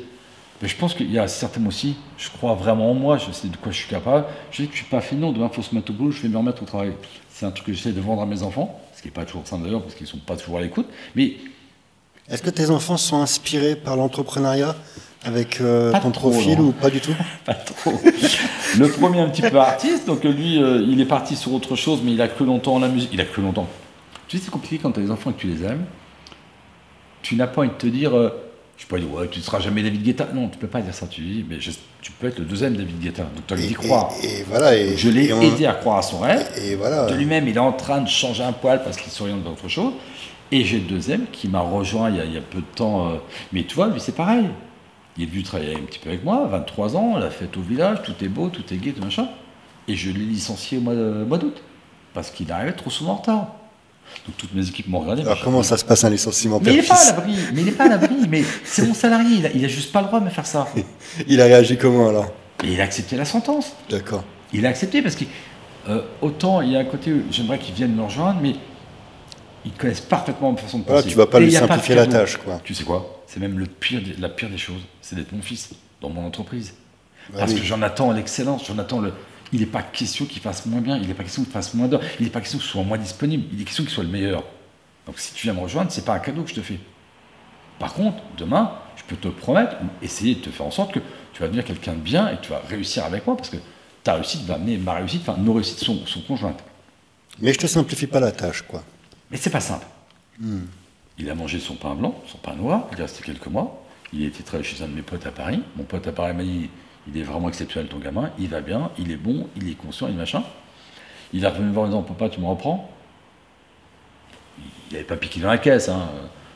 On l'a sorti parce qu'il arrive en retard, parce que je ne pouvais pas juste me dire à moi, ouais, mais t'as pas sanctionné ton fils, pourquoi tu me sanctionnes à moi? Donc je ne pouvais pas permettre ça. Et lui, du coup, il est revenu, là ça fait, ouais, pas loin de 3. Il m'offre un travail d'exception. Il est juste en train, les deux sont en train de me rendre fier. Tu sais, quand tu as des enfants, c'est compliqué parce que tu aimerais qu'ils soient comme toi. On a des envies, on pense à des choses. Et au final, bah, ils sont ce qu'ils sont, parce que c'est des êtres humains, ils ne sont pas obligatoirement bons. Et là, les deux sont en train de. Je suis plutôt dans une phase où. Je n'ai pas toujours été, mais je suis plutôt fier de mes enfants. Et ça aussi, c'est une grande réussite. Mais je pense que pour l'instant, j'ai mieux réussi professionnellement que. Alors, pas avec mes enfants. C'est-à-dire que c'est compliqué de transmettre. Moi, mon père m'a transmis toutes ces valeurs. Parfois, j'arrive pas trop à leur transmettre à eux. Alors, je ne sais pas pourquoi. Est-ce que c'est le fait de les avoir peut-être trop gâtés? Parce que moi, mon père m'a rien donné. Et quand je dis m'a rien donné, il m'a rien donné. Mais c'est même terrible de me dire que la pièce de 5 francs, qu'on était en francs pour sortir, pour acheter, rien, pas un centime. Eux, fatalement, scooter, voiture, machin, tu les aides parce que tu as envie de dire, tu as les moyens de faire. Je ne suis pas sûr, c'est pareil, c'est un petit conseil, je ne suis pas sûr que ce soit là pour le coup, je ne vais pas commenter. Je ne suis pas. Je peux être très bon dans les affaires, venez me voir, mais parlez pas de. Je ne vais pas être très bon, mais au moins je l'admets, mais c'est un métier compliqué, chacun fait du mieux qu'il peut, mais il n'y a pas de recette. Dans l'entrepreneuriat, dans les entreprises, je pense que j'ai une belle expérience. Sur le reste, chacun faites bien comme vous pouvez, comme vous voulez, mais c'est compliqué. Alors j'aimerais rebondir, hein, quand tu parles de ton fils. J'ai eu l'image d'un film avec Will Smith qui s'appelle À la recherche du bonheur, quand tu parles de ton fils qui veut devenir DJ, etc. Il y a une très belle scène dans ce film où le gamin, en fait, veut devenir basketteur et son père lui dit, écoute, moi, j'ai jamais été un bon joueur de basket, donc toi, on va dire, génétiquement parlant, tu as peu de chances de le devenir. Et il réagit aussitôt, il lui dit, excuse-moi, ne laisse personne te dire que tu ne peux pas réussir quelque chose. Et ça, c'est un beau message pour nos enfants. Moi, je suis papa aussi. Ma fille me dit, papa, je vais être chanteuse. Elle a la voix de son père, alors je ne veux pas lui dire. Mais aujourd'hui, bon, on peut trafiquer des voix assez facilement. Donc ça, c'est important de le comprendre. Faut porter ses enfants. Et logiquement, ils s'en rendent compte à un moment ou à un autre de se dire, ils se disent, bon, je suis peut-être pas le meilleur dans ce domaine. J'ai peut-être quelque chose d'autre qui m'attend, mais de jamais leur dire, tu peux pas faire quelque chose, quoi. C'est un métier, les enfants, c'est compliqué. Bon, maintenant, ils ont 23 et 25 ans, je ne peux pas non plus... la maturité qu'on avait de nous à cette époque-là, parce que moi, à 22 ans, 23 ans, j'étais déjà père de famille, donc j'avais déjà des responsabilités qui m'ont amené vraiment à réagir très vite. Voilà, la société d'aujourd'hui, on les épaule peut-être de trop, mais tous autant qu'on est, les parents aisés ou pas être aisés, on a tous, parce que tous sont comme ça. Moi, je pense que je gâte trop ma fille, tu vois. Je sais que c'est pas ce qu'il y a de mieux à faire, mais ça fait tellement plaisir aussi, tu vois, de faire plaisir. Alors, c'est que tu ne lui fais pas. On fait plaisir. Je ramène des cadeaux régulièrement, c'est Noël souvent, tu vois. C'est ce que je me suis dit, je voulais jusqu'à 30 ans, parce qu'après, il faudra vraiment agir, parce que. Mais là, les choses sont en train d'évoluer, et je suis plutôt pas mal, je suis plutôt content. Mais ça, c'est. Est-ce que c'est pas aussi le fait de se dire, On passe tellement de temps aussi au travail. Moi, tu vois, je suis aussi beaucoup hors de France. Quand je vois ma fille, tu vois, je fais peut-être trop de cadeaux, mais c'est aussi une manière de me faire plaisir. Tu vois. Ouais, voilà. Est-ce que toi aussi, le fait de travailler, J'étais papa divorcé, ils sont venus me rejoindre il y a quelques années, enfin une bonne dizaine d'années maintenant, donc oui, j'aidais la maman à acheter les scooters, j'aidais pour les vacances, donc tu compenses un vide parce que tu as l'impression d'être un peu fautif de cette séparation, tu es fautif ou tu t'en veux de pas être là, ou voilà, donc c'est peut-être une certaine culpabilité qui fait qu'on compense comme ça. Bon, c'est pas malin, parce que je pense qu'un enfant, moi ce que m'a donné mon père, il m'a pas donné d'argent, il m'a donné de l'amour, il m'a donné tellement de vraies valeurs de la vie, et je le remercie encore aujourd'hui. C'est pas un centime, hein. Je suis d'accord avec toi. Ce ne sont que des valeurs, mais qui valent tellement cher, parce que il se passe pas une journée sans que ces petits trucs me reviennent en tête, c'est sa façon de vivre, voilà, cette éducation, parce que ça s'appelle une éducation, et c'est tellement important et c'est, je pense, que ce qui a fait de moi ce que je suis aujourd'hui, c'est lui, et c'est pas les sommes d'argent qu'il a mis sur le monde. Il a rien mis, donc c'est facile à faire, mais il m'a tellement donné sans me donner tu vois, c'est ce qu'on appelle de l'éducation, ce qu'on appelle de l'héritage, ce qu'on appelle des... J'ai passé beaucoup de temps, beaucoup de temps. J'espère qu'un jour, ils me disent, mais papa, on ne sait pas comment faire quand tu seras plus là. Et j'ai dit, si, vous allez vivre. Et vous allez peut-être certainement surréagir parce que là, aujourd'hui, dès qu'il y a un truc qui ne va pas, papa, comment je change la voiture, papa, comment je... Papa, ouais, ils ne savent rien faire. Et moi, à chaque fois, papa, il réagit, donc c'est très con, je ne devrais pas le faire, mais c'est comme ça. Alors, j'aimerais te poser une dernière question, Jean-François. Quel conseil tu pourrais donner à un jeune, justement, on parle de jeune, tu vois, un jeune qui nous regarde et qui aimerait, qui voudrait se lancer dans le business, dans l'entrepreneuriat? Quel conseil au pluriel tu pourrais lui donner? Si on résume un petit peu tout ce qu'on a dit depuis tout à l'heure, il y a jeunes et jeunes. Déjà, je pense que tu parles déjà d'un créneau, enfin, dans les âges. Faut pas partir trop vite. Alors, il y a un truc italien qui va piano va lontano, c'est-à-dire qui va lentement, va loin. Et faut pas non plus aller trop lentement, parce que sinon on se retrouve à la retraite avant de... Même s'il n'y a plus de retraite, mais voilà. Je pense qu'un truc important, c'est la maturité. Alors, mettre de côté, c'est ça? Ouais, on était... oui, il y a cette capacité à mettre l'argent de côté, parce que faut pas oublier une chose. J'ai parlé d'un truc très important tout à l'heure, j'ai parlé du banquier. J'essaie de le transmettre à mes enfants. Mais pourquoi mes banquiers sont sympas avec moi? Parce que je m'appelle Jean-François? Parce que je suis sympa? Non. Parce qu'ils m'ont vu fonctionner depuis des années, et depuis que je suis en relation avec eux, ils me voient gagner de l'argent, ils me voient continuer à mettre de l'argent de côté quoi qu'il arrive, à investir prudemment, à ne pas dépenser. Mais ça se fait à un faible niveau, ça peut être, t'es jeune, t'as 23, 25 ans, et comment ça mettre un petit peu d'argent de côté? Parce que le banquier, il va observer tes comptes, il dit, mais ce garçon-là, cette fille-là, depuis des années, elle met de côté, depuis des années, elle a cette culture de ne pas tout dépenser. Et ça, c'est extrêmement important aussi. Je répète, la mobilité, la capacité à mettre de l'argent de côté, cette capacité à se dire, mais est-ce que je suis capable, pas capable? Mais la maturité, je pense que le conseil, c'est, on va se la sentir, la maturité. Enfin, normalement, les gens se sentent prêts à faire des choses. Le courage, ne pas avoir peur de se mettre les mains dans le... Mais il n'y a pas de... Je répète, la réussite, c'est une perception. C'est une perception humaine. Je pense que dans les... Je vais être méchant, moi, si tu es ouvrière, celui qui a vraiment une voiture toute neuve, mais qui ne vaut pas cher, il a certainement... Celui qui a le mieux réussi dans la rue. Mais si on se met au niveau beaucoup plus important, à d'autres échelles, tu as des mecs qui gagnent des millions, mais celui qui a réussi, c'est celui qui a gagné des centaines de millions. La perception de la réussite, elle est bien dans ce qu'on veut bien interpréter. Est-ce que c'est faire mieux que ses parents? Est-ce que c'est faire mieux que le voisin? Est-ce que c'est faire mieux que le frère, la sœur? Est-ce que c'est impacter le monde? Est-ce que c'est changer le monde? Est-ce que... C'est vraiment tout à fait personnel. C'est un peu comme la définition de la richesse ou de quelqu'un de riche. Tu vas demander à un ouvrier c'est qui quelqu'un de riche, et en fait à quelqu'un qui a des gros moyens, lui riche, ça va être quelqu'un de super riche, tu vois. Donc tu peux penser une chose qui était énorme. Je te rappelle que j'étais dans la grande distribution. Bien souvent, j'allais aussi en caisse parce que je fais souvent combien à mes caissières. Et il y avait toujours ces journées des restaurants du cœur, toutes ces choses-là. Et bizarrement, je connaissais tous mes clients. Qui donnait le plus? Les plus démunis. Ce n'est pas les personnes les plus aisées qui qui collectaient le plus pour les restos du cœur. C'est bien souvent les gens qui en avaient le moins qui en donnaient le plus. Et quand tu me parles de richesse, je les trouvais bien plus riches dans leur tête, bien plus riches dans leurs attitudes que ces gens qui avaient beaucoup plus d'argent. Voilà. Et parfois, j'essaie de me recomparer à ça, parce que je sais bien, Jean-François, mets les trucs dans le caddie, parce que tu l'as souvent vu, ce truc-là. Être riche, c'est être riche de quoi? De ce que j'ai sur mon compte en banque? Pas forcément financier, voilà, parce qu'on pense tout de suite riche argent, alors que riche dans le cœur, riche intellectuellement, riche de talent, il y a plein de définitions de la richesse. Il y a plein de gens, je ne veux pas utiliser le mot pauvre, parce que je pense que c'est pas un bon mot, de gens peu aisés, qui ont des très belles familles, qui ont des très belles histoires, qui font des très belles choses. J'en ai vu plein.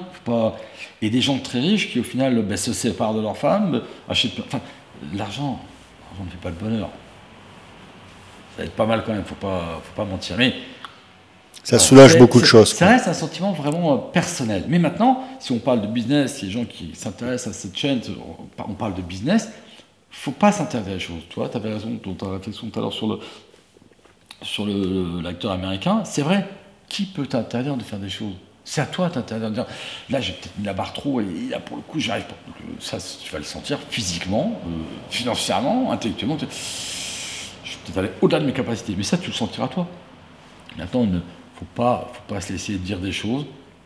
J'ai tellement moi de cas quand j'étais sur la phase montante, ce qu'on a obtenu nous, plus jamais toi tu l'auras. Les gens qui étaient déjà chez les mousquetaires à l'époque, je sais ça, nous on l'a réussi, mais toi jamais ça arrivera. Et qui 15 ans, 20 ans après me voient à la tête de ce que j'ai réalisé, me disent « Je savais que tu réussirais, toi. » Je chantais bien que tu sais le mec qui a réussi. C'est marrant. Alors, vous ne laissez pas lire des choses, c'est sûr. Laissez pas écouter votre cœur, écouter les gens qui vous entourent, parce que parfois, il ne faut pas que la réussite consomme aussi tout le confort familial qui est autour. Il ne faut pas que cette réussite, elle soit égoïste. Égoïste, qu'elle soit obsessionnelle, il faut que je réussisse, parce qu'après on arrive à... Non, profiter de la vie, on est bien sûr. Ouais, parfois il faut aussi lâcher prise, et puis ce qui viendra à toi viendra au moment venu. Alors, je suis obligé de rajouter une dernière question. Je vais facturer ces questions. On parle de réussite, on a parlé d'échec, on a parlé de réussite, mais aujourd'hui, tes business tournent bien. Est-ce que tu as encore parfois des obstacles ou des difficultés à traiter depuis, on va dire, ta réussite professionnelle? Est-ce que tu as encore des difficultés? Bien, ça ne s'arrête jamais. Il ne faut pas croire que... Je pense que, mis à part au moment où on décide de prendre sa retraite, de se couper de toutes les activités professionnelles, et même là, je pense qu'on a peut-être d'autres soucis avec d'autres choses dans la maison, mais je pense que la vie, elle est faite que d'emmerdes. Il ne faut pas se voiler la face, hein, ça ne va jamais comme on veut. La maladie, la famille, etc. Mais pour le coup professionnel, parlons clair, coronavirus. Je viens d'apprendre que cet après-midi, il y avait des cas sur 51 machins. Ça fait partie des emmerdes, des choses angoissantes, parce que mes clients vont s'inquiéter, parce que ça risque d'empiéter un peu sur ma façon de faire, enfin sur ma façon de fonctionner. À partir du moment où les clients ne viennent plus, ça déstabilise toute une organisation. Donc oui, voilà. Et là, on était juste avant de venir te voir, on était en réunion avec mes superviseurs pour parler de ça, comment on envisage. Et on est en permanence, bien sûr qu'il y a toujours des inquiétudes, ça ne va jamais comme on veut. Enfin, ça ne va jamais comme on veut. Tu as des paliers où tout se passe bien, on peut dire tiens, l'année démarrait très très bien, on vient de faire une très belle année 2019, on redémarre 2020, ça se passait bien, on n'a pas eu trop de neige, on n'a pas été embêté sur les parkings. Parfait. Et bon, coronavirus. J'appelle ça toujours des cycles, tu vois, il y a des petits cycles. Je pense que c'est ce qui... Moi, c'est pas ce qui me met un genou à terre, moi ça me remet du carburant, moi c'est ok, il y a un problème, c'est pas un souci. Alors, comment on fait, comment on solutionne? Comment on s'organise? Allez, hop, on y va. C'est pas oh là, coronavirus. Bon, alors, non, pas de panique. Que ce soit le coronavirus, que ce soit la vache folle, que ce soit les grèves de la SNCF, les grèves pour les retraites, parce que ça aussi, tout ça, ça perturbe. C'est des mouvements sociétals qui finissent par perturber tout et tout le monde. Mais si c'était si simple, de toi à moi, on serait bien chiés. Non? Donc, et on aurait beaucoup plus de concurrence. Tu vois. Voilà. Et je pense que ce métier, parfois, enfin ce métier, chez l'entreprise, dans toute la définition du terme, pourrait parfois impressionner. Il faut accepter ces perturbations, il faut accepter que ça ne soit...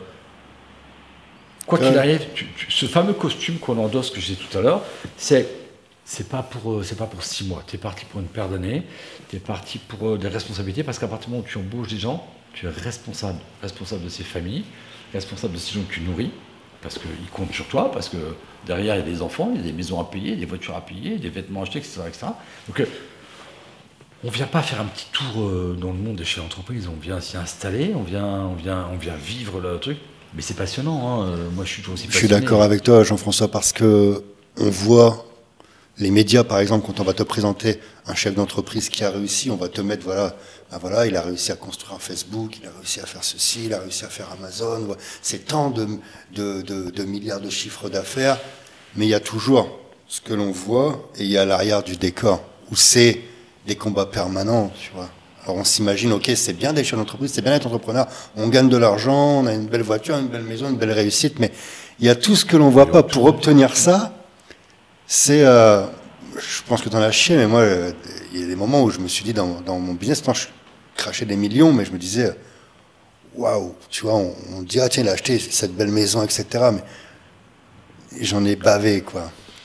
C'est toujours le fameux revers de la main, c'est toujours facile d'observer les gens qui sont dans la phase haute ou dans la phase basse. Sur la phase haute, c'est simple, hein, quand tu es en phase basse, moi à l'époque, j'étais de Charleville, j'avais un petit boulot quand même qui allait bien, je connaissais beaucoup de monde. Quand je me suis retrouvé à faire les marchés avec là derrière une table à vendre des porte-monnaies Nibal ou des trucs comme ça, tous ceux qui me voyaient faisaient demi-tour. C'est que quand tu es dans la merde, tu as très peu d'amis. Quand tout va bien, tu vois les vrais. Tout va bien. Mais c'est... On le sait, c'est comme ça, il faut... Ça a été l'un des points que j'ai vraiment apprécié dans ma liquidation judiciaire que j'ai eue pour mon entreprise, c'est que j'ai vu qui étaient les vrais, tu vois. Je me suis dit, c'est ce que j'ai dit, tu vois, beaucoup, hein. J'ai donné à manger à beaucoup de monde, j'ai fait croquer beaucoup de monde, mais quand il y a une difficulté, tu te rends compte des vrais, en fait, tu vois. Il n'y a plus beaucoup de monde, mais tu te dis ça au moins, ça a été très bénéfique, tu vois. C'est vrai. Mais il y a quand même des bons moments, il y a quand même des... Ouais. Mais je répète, hein, ce costume qu'on endosse, il ne faut pas... c'est pas juste... c'est pas une pièce de théâtre qui va durer 2 minutes, quoi. On est parti pour un petit moment. Ça reste quand même beaucoup plus... Alors moi, il y a quand même un truc qui va... C'est être chef de l'équipe, c'est quand même un côté assez patient. C'est quand j'arrive quelque part, c'est moi qui prends la décision. Oh, je ne suis pas quelqu'un d'égocentrique, mais quelque part, être le boss, ça a quand même un côté sympa. Il ne faut pas s'enlever de la tête.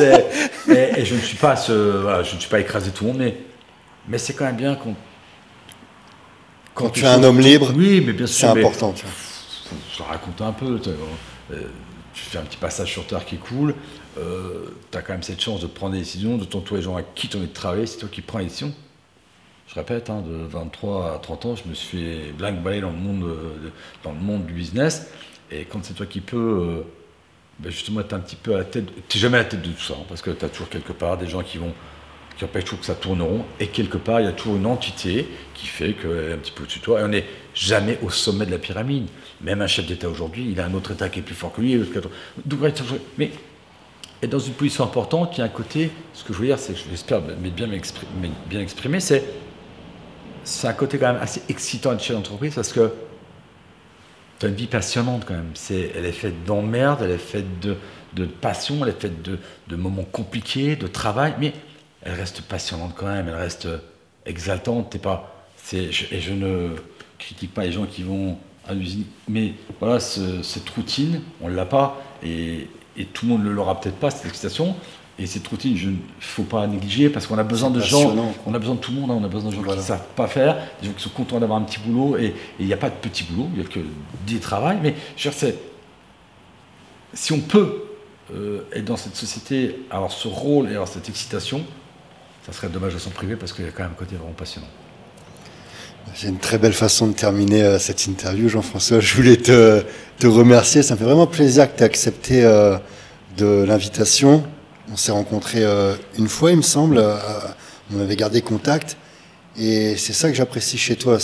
Il y a ce côté, voilà, ce que tu représentes. Hein. Tu gères tes business avec le cœur, de façon paternelle, et tu restes accessible. Tu n'as pas la grosse tête.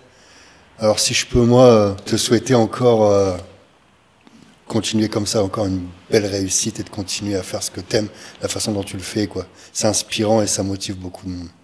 Écoute, je te remercie parce que moi je passe un très agréable moment. J'espère que j'aurai créé des motivations. Et peut-être un bon de réduction pour aller manger dans ton fast-food. Peut-être, si vous êtes gentil. Jean-François, je te dis à bientôt. Merci. Ciao. Au revoir, Fabien.